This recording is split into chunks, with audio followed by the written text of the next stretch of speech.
Hey guys, how you doing? Welcome to Just a Plant Room. So today I have my entire Alocasia collection on here. And the reason for this is because you either love them or you hate them or you're struggling with them. Now I haven't cracked the code, but I think I understand them just a little bit better and I want to share with you what I've learned. So if you like this type of content, make sure to stick around.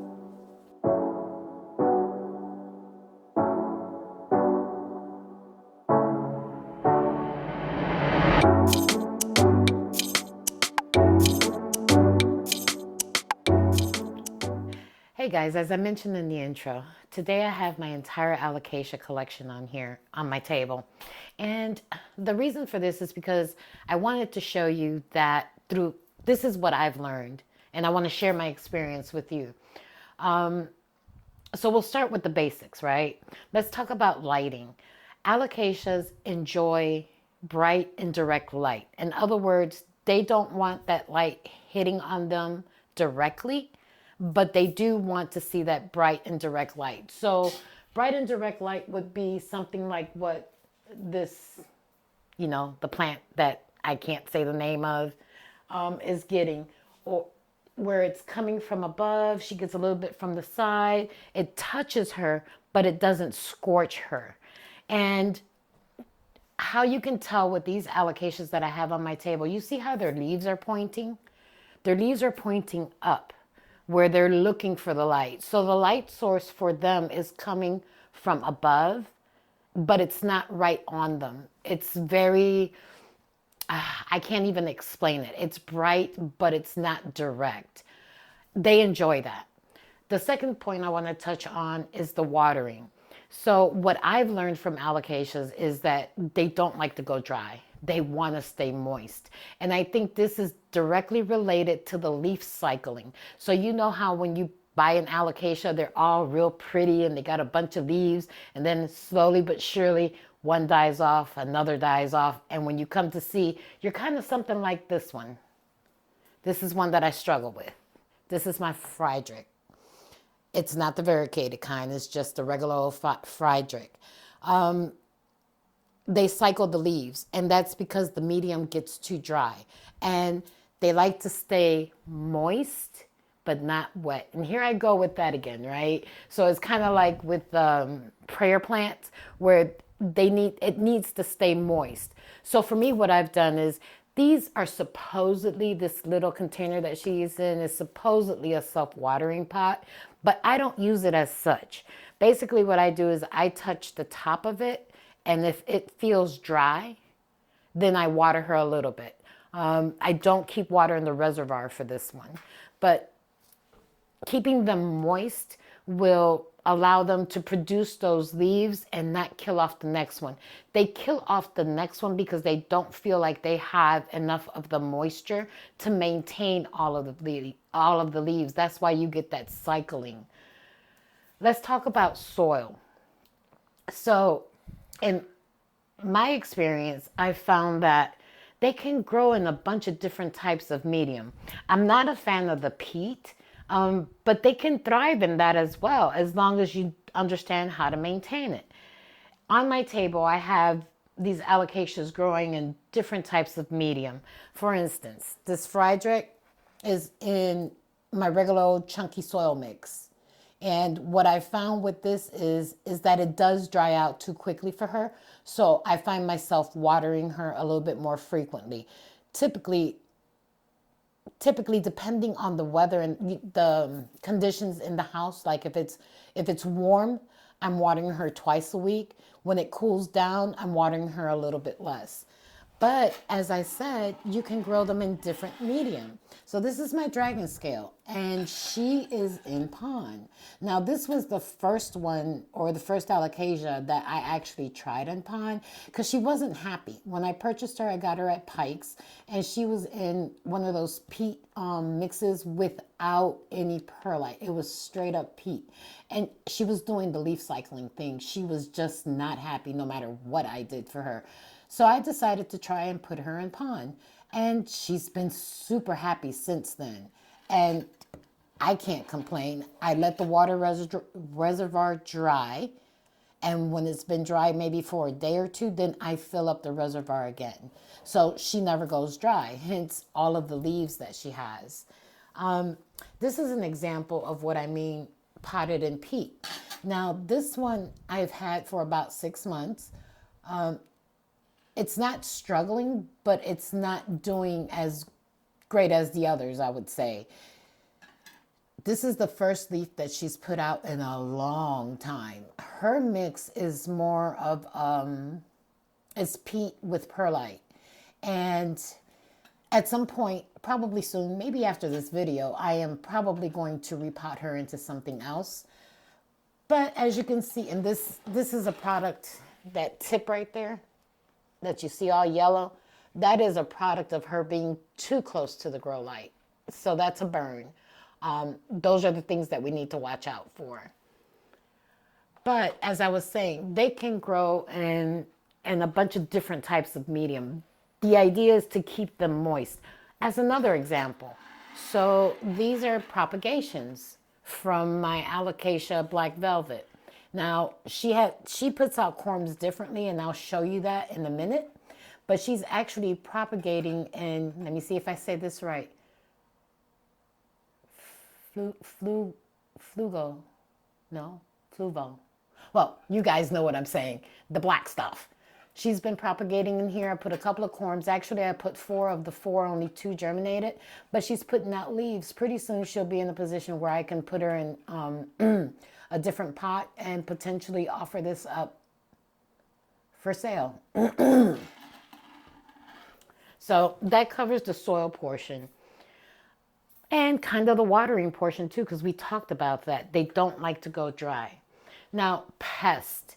So for alocasias, I will say, I've seen everything from, I won't say thrips, or they might be thrips, little black things, tiny black things, but they move so quick, I hesitate to say that they're thrips. But the one thing that I have noticed are spider mites.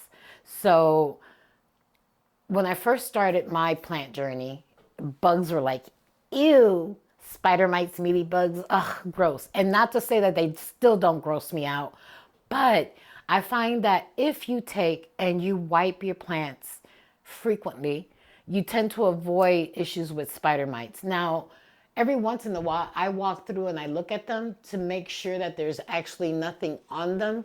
I don't spray anything directly on their leaves. What I do is I take a soft cloth and I spray anticidal soap on that, and I wipe their leaves down. For my velvety ones, I take a makeup brush and I use that to, move away anything. And then I might spray the leaves a little bit, but I'm always a little hesitant with the velvety ones because I'm afraid that, it might damage the leaf. I'm not sure how sensitive they are to that. Even though the leaves are thick, I'm afraid that, they might burn or something. Let's talk a little bit about dormancy, because that is something that I see consistently posted, that alocasias, when the winter comes or the seasons change, they go into dormancy. And that could possibly be true depending on where you have your plant. So if your plant is receiving artificial light, I don't think it realizes that the season has changed. It's going to continue to grow. Now, those big elephant ears that look like Alocasias, but they're actually Alocasias, those actually might go into dormancy. And again, it really depends on where you have it placed in your home. If it is getting sufficient light, it's not going to notice that the season's changed. Your watering might have to change due to the conditions in the home. If it's, if it gets hot, you might have to water more frequently. If it gets cold, you may have to reduce your watering. But as far as the dormancy piece, if they're getting light, they shouldn't go dormant. I mean, we've just come into November and mines are pushing out leaves. So that's, dormancy, I don't know. I don't think that's necessarily true. It's really dependent on your conditions. Propagation. So I've showed you how these are propagates, but let me move some guys around or put some guys down so you could see. I'm gonna give you a closer example. So a lot of us, you know, we repot them so that we could take out the corms. We get all excited about taking out the corms and making new plant babies. I don't know that I'm a big fan of that unless the plant really needs to be repotted, right? I'm not going to up-pot my plant just to get the corms so I can make more babies. But an example of that would be when it develops corms inside of the soil or your medium, what it tends to do is it will push out the new babies on its own.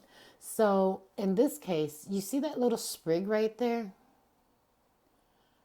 That is a corm that is inside of this medium that is looking for a way out. It is pushing up, you know, a new plant. So there's really no need to pull out the corms. They will sprout on their own. You should only be digging up your plant if it needs to be dug up, not to get the corms. Another good example of that would be this guy here. So let me put him down so we don't have any accidents. So like for instance, this is my Black Beauty and she's pushing out a leaf. So dormancy, I don't know. But what's cool about her is that her corms are right here. And because she puts her corms out like this, you could pluck those and plant those, which is what I did with the babies over here, right? So she was putting out those corms on the top, and this was one of my first alocasias. I didn't know that is what that was. One day I just took one off and boom, got babies. But what I've done recently is rather than take them off, I've been trying to direct them into the soil so she can put out babies herself. Let's see. I've got one more example of the corms thing. And don't worry, I'll bring them all back and tell you which ones they are just in case you're interested. So these guys right here, I don't know if I can get them out. Oh yeah, I can. Okay. So let's see if this one will come out. So I got this little tray set up thing. Okay. Let me talk about being tangled. Okay, there you go. So here's another good example of the corms. So obviously this has corms in the dirt and it's going to put out a corm, or the corm is trying to sprout. So this setup right here I got from Target, not sponsored. And I actually like it because I can put all three of the pots in the same little tray. I can water them. It is supposed to be self-watering, which I don't use in that fashion. But in the event that I did, this little tray catches the spillage, which is kind of cool. So let's start over again, and I will try to name all of these alocasias just in case you're looking for one. Some of them can be found at the big box store. I've seen quite a few of them, like the Alocasia Jacqueline. I tried that one, struggled, and unfortunately it went to plant heaven. My husband just made a face behind the camera. I really tried, but that one just didn't jive with me. Okay, so this one, Alocasia Black Velvet. Beautiful plant, thick leaves, corrugated as you can see. The back has that beautiful purple blush on it. Remember, I'm a leaf girl, so that always catches my attention. This one is the Maharahi. No, this is the Mellow. So again, I'm gonna move this one out the way. This is the Mellow. Again, beautiful leaves. They're corrugated. They're thick, just like the Alocasia Black Velvet. And I think it's really pretty. No special thing about the back of it. It's the front of the leaf that pattern and that feel to it is really cool. So again, this one is the Mellow. Got this guy here. This one is Dragon's Breath. And look at those leaves. Isn't he cool? I think the leaves are absolutely gorgeous. They have this pattern on the front. They feel slightly leathery, and they're smooth to the touch. So even though it has that pattern on there, it's not raised. It's really pretty. And on the back, you can see the pattern. Not that it has any colors, just that pattern travels to the back of the leaf as well. All right. This one was a gift. This is my Cpra. Let's see.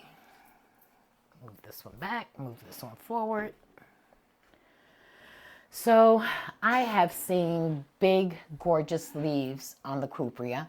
That is my goal. Right now, you know, when I first got her, I think she had like 2 or 3 leaves. She lost 2. We're back at 4. I think I've found her sweet spot. But the Cpra, when the leaves get big, it is absolutely gorgeous. The back of the leaf has that purple tinge. As they grow, they have this rib cage effect on the leaves. They get long and big and beefy. Just gorgeous. If you haven't seen one, a full specimen, check it out online. Google Cpra so you can see what they really look like. Okay, this guy over here, I believe is a Pharaoh's mask. I'm not 100% sure, but again, those leaves are to die for. They're beautiful. The pattern, it's gorgeous. But the front of the leaf is not as impressive as the back of the leaf. I'm gonna put this one down so you can see. Look at those patterns on the back. Isn't that pretty? I mean, nature is amazing to me, what it does. That's just gorgeous on the back. The front is beautiful, but the back is even more gorgeous. Okay, and then the last one on my table. This is the Sabina. And she's pretty. Now, again, on this particular plant, the leaves are not that gorgeous, right? It's not about the leaves. It's these petioles. Look at that. Look at the color. I mean, I get goosebumps just imagining, you know, these guys out in nature just growing all wild and stuff all together, the different varieties. That's why I have mines grouped like that, because they just look so cool. They're so different and they all complement one another. But these petioles, I don't know, something about them. So that is my alocasia collection. I hope I was able to impart a little bit of knowledge there as to how you can experiment with your care. Now, I'm not saying my way is the right way. What I am saying is that you need to experiment a little bit, right? Make sure that they're getting sufficient light. Make sure that you're not letting them dry. For instance, this guy needs water, she needs water. So, and they were just watered like 3 days ago, but they need that water in order to maintain. I think that we can all grow alocasias. Now, usually on the plant spotlight is where I rate plants. And today I'm going to do something a little different. As far as alocasias are concerned, I don't know that I would recommend this to a beginner unless they were buying a small plant, because they can be a little bit challenging. And I don't want people that are just starting out on their plant journey to feel like they're bad plant parents. That's not the case. These are tough plants to care for, and it takes a little bit of time to get used to what they need. So if you're interested in getting an alocasia and you're just starting out with plants, my recommendation is to buy something small. Don't get a big one. Don't go repotting it right away. Give it a little bit of time to acclimate. And I know I always say this, and a lot of people are a proponent of repotting their plants as soon as they get them home. I'm more of a proponent of treating for pests even if I don't see any before I repot. I think you need to give it a little bit of time to acclimate to your environment.